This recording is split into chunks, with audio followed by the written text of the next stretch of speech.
अग्निर्मुखम् शशिरवीनयने दिशस्तु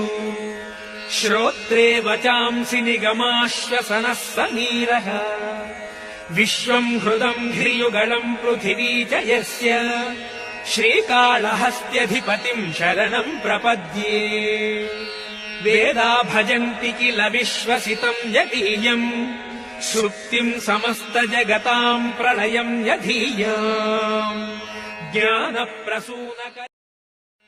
अग्निर्मुखम् शशिरवीनयने दिशस्तु श्रोत्रे वचांसि निगमाश्वसनः समीरः